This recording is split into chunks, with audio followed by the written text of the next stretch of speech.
Today we will study about the characteristics of enzymes. यहाँ पे कुछ करेक्टरिस्टिक्स दिए हुए हैं एंजाइम के। तो सबसे पहला करेक्टर है all enzymes are globular protein. दो टाइप्स पढ़ी थी हमने प्रोटीन की, एक फाइब्रस और एक ग्लोबुलर। तो ग्लोबुलर प्रोटीन्स जो हैं वो एंजाइम्स हैं। सेकंड है the increase the rate of reaction without themselves being used up. तो ये बात हमने पहले भी पढ़ी है कि एंजाइम्स ऐसे प्रोटीन मॉलिक्यूल हैं जो खुद दोबारा से जनरेट हो जाते हैं, रीयूज़ होने के लिए खुद यूज़ नहीं होते और रेट ऑफ रिएक्शन को इंक्रीज़ भी करते हैं। थर्ड है small amount of enzyme can accelerate chemical reaction. बहुत थोड़े से एंजाइम भी होंगे तो कोई भी रिएक्शन जो है तेज़ हो जाएगा। एसिलरेट का मतलब यहाँ से है स्टार्ट हो जाएगा, बिगिन हो जाएगा। फोर्थ है they are very specific in their action. जैसा कि हमने पहले भी कहा कि स्पेसिफिक एंजाइम कंबाइन करता है स्पेसिफिक सबस्ट्रेट के साथ। कोई भी जनरल एंजाइम प्रेजेंट नहीं होता जो किसी भी सबस्ट्रेट के साथ कंबाइन हो जाए, एक स्पेसिफिसिटी उनमें मौजूद होती है। फिफ्थ है they are sensitive to even minor change in pH. बहुत सेंसिटिव होते हैं एंजाइम्स। कोई भी इसके इर्द गिर्द या इनके माहौल में चेंजेस आएँ तो ये फ़ौरन से डी नेचर हो जाते हैं, डिस्ट्रॉय हो जाते हैं। अब चेंजेस कौन कौन सी, पीएच में, टेम्परेचर में, सबस्ट्रेट की कंसंट्रेशन में। पीएच आगे पीछे होगी तो भी एंजाइम की एक्टिविटी मुतासिर होगी। टेम्परेचर बढ़ जाएगा बहुत या कम हो जाएगा तो मुतासिर होगी। सबस्ट्रेट की कंसंट्रेशन थोड़ी है तो एंजाइम की एक्टिविटी भी थोड़ी हो जाएगी, इस तरह से। तो नेक्स्ट है some enzyme require a cofactor for their proper functioning. Some तो नहीं, यहाँ मैं कहूँगी ऑल और about all enzyme require a cofactor. तकरीबन तमाम एंजाइम्स को अपनी एक्टिविटी के लिए कोफैक्टर चाहिए होता है। लास्ट है हमारे पास they lower the activation energy of the reaction. Activation energy को ये कम कर देते हैं। तो अब एक्टिवेशन एनर्जी क्या है, कोई भी यहाँ पे मैंने नीचे दिया हुआ है, कोई भी रिएक्शन शुरू करवाने से पहले जो पहला कदम यानी कि सीढ़ी का पहला कदम जो कि सबसे मुश्किल होता है, ये ही है activation energy. The minimum quantity of energy which is required to start a chemical reaction. किसी भी केमिकल रिएक्शन को स्टार्ट करवाने के लिए जो थोड़ी सी एनर्जी चाहिए होती है उसको एक्टिवेशन एनर्जी कहते हैं। तो एक्टिवेशन एनर्जी को ही ये कम कर देता है तो पूरा रिएक्शन जो है फ़ौरन से हो जाएगा, स्पीडली हो जाएगा।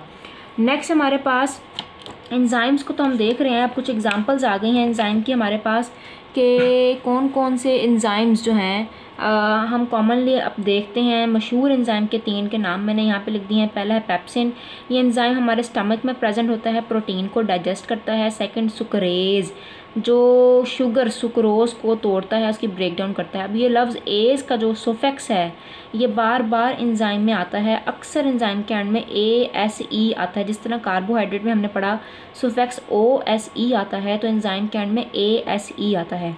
नेक्स्ट है लाइपेज।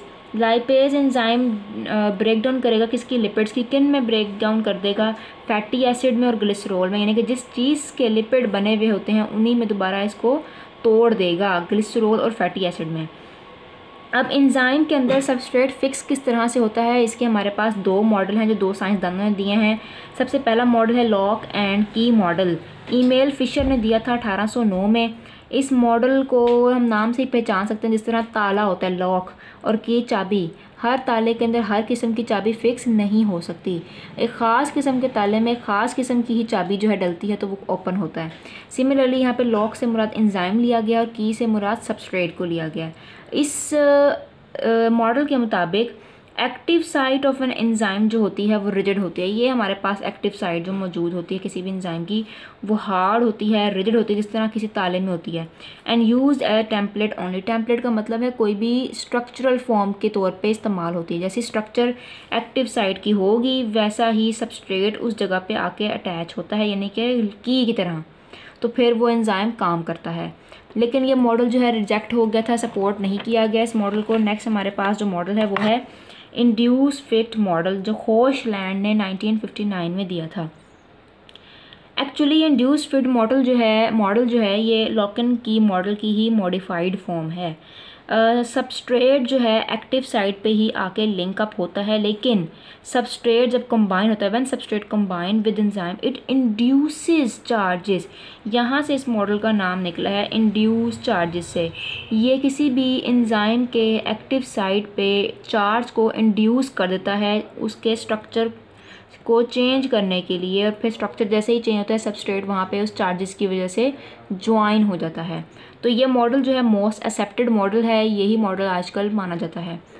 अच्छा, आमतौर पे एंजाइम के एंड में सुफिक्स एज आता है। ये मैंने यहाँ पे कुछ एंजाइम के नाम लिख दिए हैं जो आपके अगले सिलेबस में आने वाले हैं। Dehydrogenase, polymerase, enterokinase, lipase, sucrase, oxygenase, ligase, helicase वगैरह। नेक्स्ट हमारे पास factors affecting the rate of enzyme action का टॉपिक है। तो कौन कौन से ऐसे फैक्टर हैं जो एंजाइम की एक्टिविटी को अफेक्ट कर रहे हैं। तो सबसे पहले हमारे पास कंसंट्रेशन ऑफ एंजाइम, जितने किसी भी एरिया में किसी भी सेल में जितने ज़्यादा एंजाइम होंगे, हमें पता है उतना ज़्यादा रिएक्शन तेज़ हो जाएगा, स्पीड अप हो जाएगा।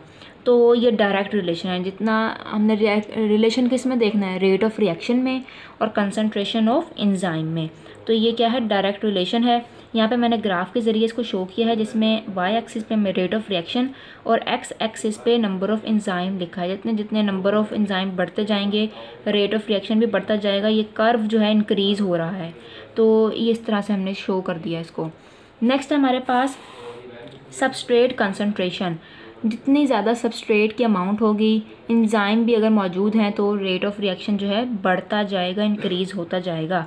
लेकिन अगर हम एंजाइम की वैल्यू को एक लेवल तक कांस्टेंट कर दें, उसको इंक्रीज़ ना करें बल्कि उतने ही रहने दें 5, 6, 10, 12 तक, यानी कि 12 तक, और सबस्ट्रेट जो है 20 तक बढ़ा दें, तो फिर रेट ऑफ रिएक्शन जो है वो कांस्टेंट हो जाएगा। क्यों? क्योंकि तमाम सबस्ट्रेट जो थे 12, इन तमाम 12 एंजाइम तक उसमें फ़िक्स हो जाएंगे। एंजाइम सबस्ट्रेट कॉम्प्लेक्स बन जाएगा, उसकी एक्टिव साइट को ऑक्यूपाई कर लेंगे।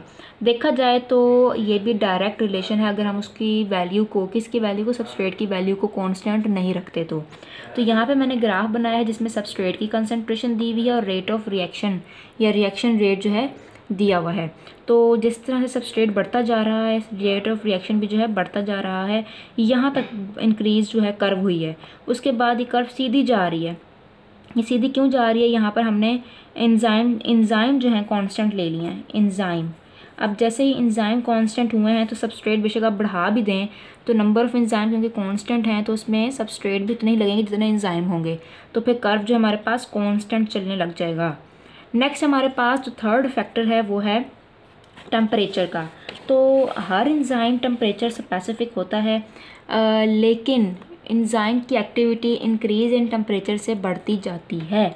यानी कि अगर 2 डिग्री है तो एंजाइम की एक्टिविटी दो एंजाइम काम कर रहे हैं या 2% पे वो काम कर रहा है। अगर 3 है तो 3% काम करेगा, 4 है तो 4% काम करेगा। इस तरह से ह्यूमन बीइंग में 37 डिग्री टेम्परेचर तक एंजाइम की एक्टिविटी बढ़ती जाती है। लेकिन एक ख़ास टेम्परेचर यानी कि ह्यूमन में अगर 37 है तो ये इसका ऑप्टिमम टेम्परेचर है। हमारा जो हमारा बॉडी का टेम्परेचर 37 डिग्री सेंटीग्रेड। अगर फ़ारेनहाइट देखें हम तो फ़ारेनहाइट में हमारे पास ये 98.6 डिग्री फ़ारेनहाइट होता है। तो यहाँ तक एंजाइम जो हैं काम करते हैं मैक्सिमम लेवल तक। इस वैल्यू को हम क्या कहते हैं? ऑप्टिमम या ऑप्टिमल टेम्परेचर। वो वैल्यू टेम्परेचर की यहाँ पे मैंने डेफिनेशन भी लिखी हुई है।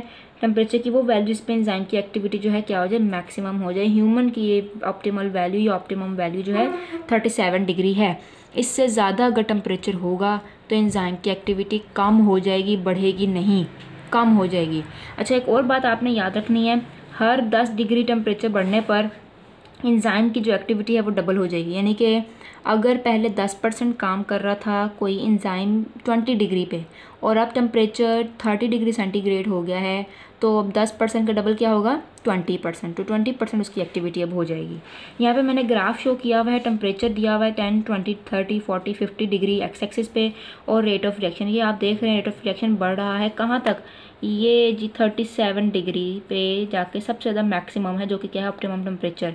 जैसे ही 37 डिग्री टेम्परेचर बढ़ा तो एंजाइम की एक्टिविटी या रेट ऑफ रिएक्शन जो है वो भी डिक्रीज़ होने लग गई है। लास्ट पॉइंट है हमारे पास pH of pH of the medium. PH value भी, पी क्या है, एच क्या है? ये पी से मुराद है नेगेटिव लोग और एच से मुराद है hydrogen ion. Hydrogen ion denote करते हैं किसी भी जगह की एसिडिटी को, यानी कि एसिडिटी जितनी ज़्यादा होगी पीएच उतनी ज़्यादा होगी, पीएच उतनी कम होगी। नेगेटिव लोग है ये। तो जितना हाइड्रोजन आयन ज़्यादा होगा उतनी pH जो है कम होगी। तो every enzyme work at specific pH value, her enzyme एक ख़ास pH वैल्यू पे ही अफेक्ट करता है। pH स्केल का आपने सुना होगा, ये हमारे पास 0 से शुरू होता है और जो है हमारे पास 7 इसका मिडिल मोस्ट पार्ट होता है और 14 तक ये जाता है। जो 7 pH है ये नॉर्मल pH है, ना तो ये एसिडिक होती है ना ये बेसिक होती है, जो कि किसकी होती है, वाटर की होती है। इससे कम pH होगी तो एसिडिक pH होगी, और अगर इससे ज़्यादा pH होगी तो क्या होगी, बेसिक pH होगी, यानी कि उसमें H पॉजिटिव आयन कम हैं। तो सारे एंजाइम अपने ख़ास pH पे ही काम करते हैं। जैसा कि यहाँ पे एग्जांपल पेप्सिन की दी है, ये पेप्सिन वही एंजाइम है जो हमारे डाइजेस्टिव सिस्टम स्टमक में प्रेजेंट होता है, प्रोटीन को डाइजेस्ट करता है। ये 1.5 to 2 pH पे काम करता है, यानी कि इस एरिया में इतने लो pH पे काम करता है। अगर हम इसकी pH ज़्यादा बढ़ा दें, 5 कर दें, 4 कर दें, तो ये अपनी एक्टिविटी को रोक देगा, कोई प्रोडक्ट नहीं बनेगी। सबस्ट्रेट ज्वाइन हो जाएगी लेकिन प्रोडक्ट नहीं बनेगी। तो थोड़ी सी भी चेंज pH में होगी तो एंजाइम काम नहीं करेगा। क्यों नहीं करता, क्योंकि एंजाइम के एक्टिव साइट पर आयनाइजेशन हो जाती है। जो एंजाइम का अपना स्ट्रक्चर है उसके आयंस बन जाते हैं, प्रोटीन के ग्लोबुलर स्ट्रक्चर के आयंस बन जाते हैं, उसका अपना स्ट्रक्चर डिस्ट्रॉय हो जाता है। यहाँ पे कुछ और एग्जांपल दिए हैं मैंने। सुक्रेज एंजाइम जो है 4.5 पे काम करता है, 4.5 pH पे। कैटालेज जो है ये 7.6 pH पे काम करता है। अच्छा, एक कॉन्सेप्ट मैं आपको दे दूँ इनहिबिटर का। इनहिबिटर क्या होते हैं? इनहिबिटर ये एक ऐसे सब्सटेंसेस हैं जो सबस्ट्रेट की तरह काम करते हैं लेकिन सबस्ट्रेट नहीं होते। सबस्ट्रेट जैसे दिखते हैं लेकिन सबस्ट्रेट नहीं होते। ये सबस्ट्रेट की जगह एंजाइम के साथ आके अटैच हो जाते हैं और प्रोडक्ट में चेंज नहीं होते, और अक्सर एंजाइम के स्ट्रक्चर को डीनेचर कर देते हैं, डिस्ट्रॉय कर देते हैं। तो इनहिबिटर की भी बात आपने इसमें याद रखनी है।